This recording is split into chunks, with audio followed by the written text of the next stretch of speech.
The starting point of a research study typically is coming up with a statement or definition of the problem. In a nutshell, defining the problem involves firstly identifying the relevant issues and factors. That is, what are the important issues that must be addressed in the research?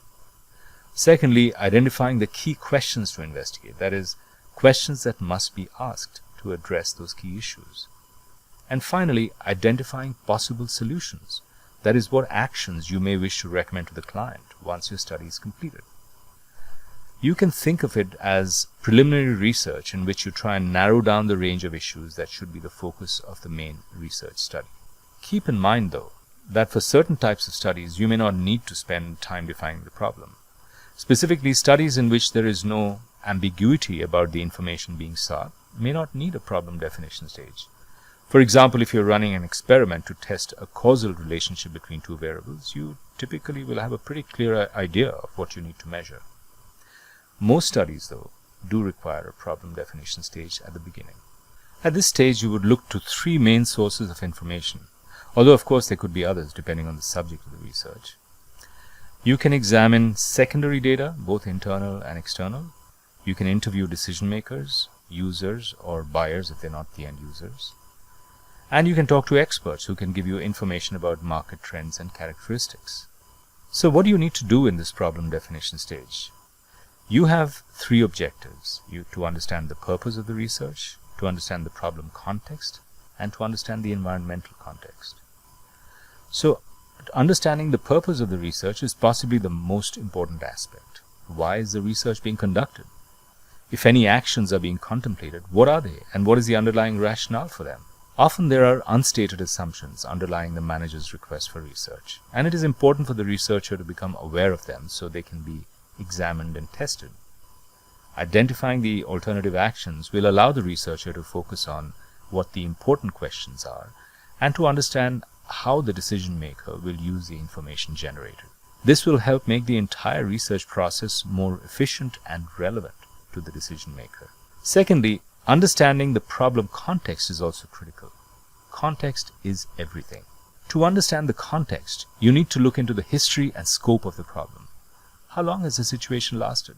How widespread is it? What are the symptoms? Is it confined to a particular region, customer type, or organizational unit?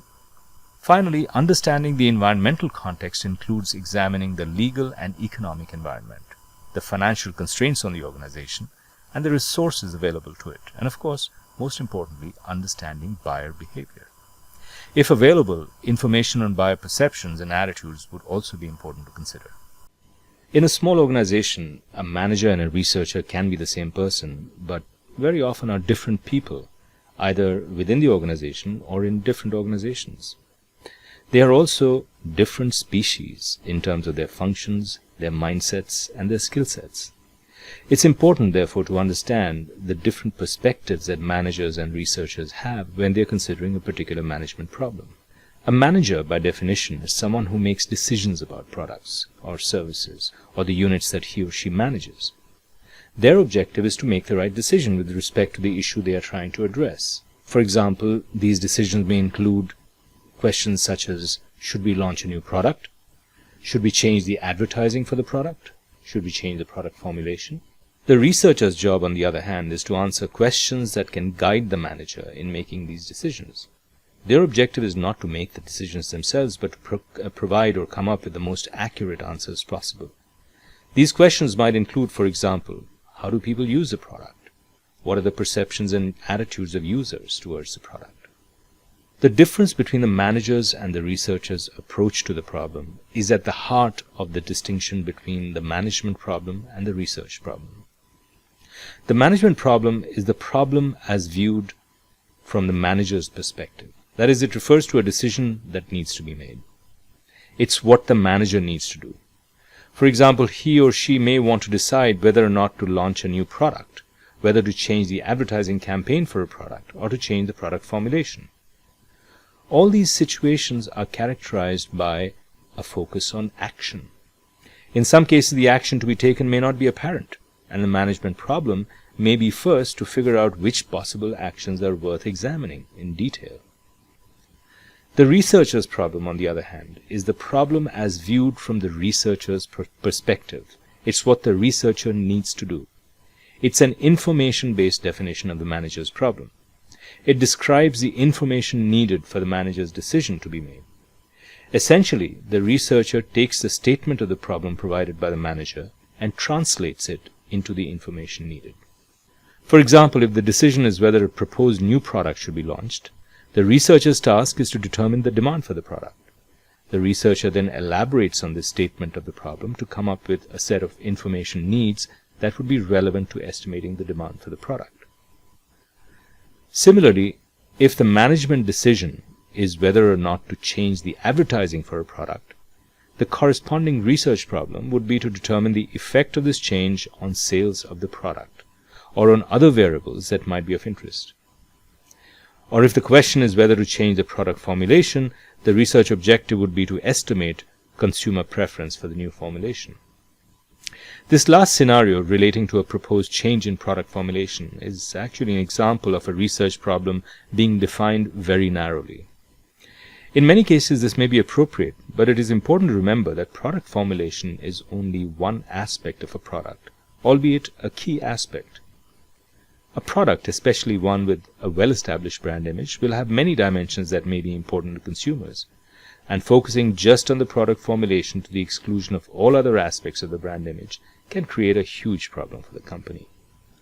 Perhaps the best-known example of this phenomenon was the introduction of New Coke in the 1980s, based on extensive taste tests that compared the new Coke formulation to the existing Coke.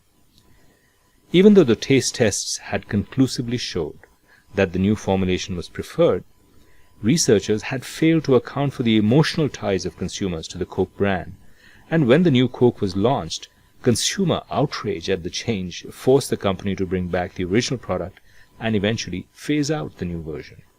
To learn more about that, click on the link to the video. As we discussed earlier, research can be categorized as exploratory, descriptive, or causal. Depending on how clearly the management problem is defined, the type of research required will change. If the problem is stated as how to reverse a decline in sales, that's a very broad objective, without much clarity on what the key questions to be investigated are. So, in this case, you would use exploratory research and qualitative techniques to accomplish this objective. On the other hand, if the objective is primarily to describe some aspect of the market or consumers, such as the demographic profile of the brand's customers, it's clear what you need to find out, and descriptive research would be appropriate in the form of structured questionnaires and random sampling. Finally, if the problem is specifically to test some hypothesis, such as to understand the effects of some factor or some action on a dependent variable, such as sales, again, the information needed is clearly defined. In this case, causal research is needed. Let's consider the case where the management problem is not clearly defined, and there are a number of different questions or actions that could be important.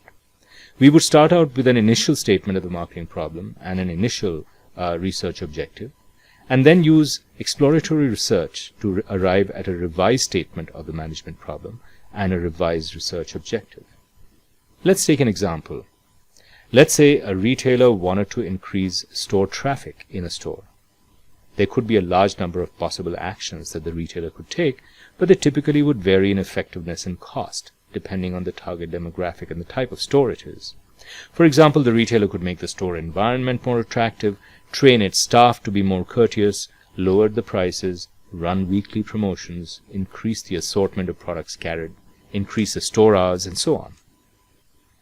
Rather than investigate the possible impact of all these possible actions via a large-scale survey, we could conduct exploratory research to help identify the key actions that are most likely to have the desired impact and be cost-effective. Once we identify a subset of actions that should be investigated in more depth, we would come up with a revised definition of the marketing problem and a revised research objective corresponding to it, and then conduct a follow-up or conclusive study. In this example, our exploratory research may reveal that consumers prefer to shop in stores that run frequent promotions. So our revised marketing problem would focus on whether or not to launch specific types of promotions, and our revised research objective would be to assess the impact of each of these promotions on consumer patronage of the store.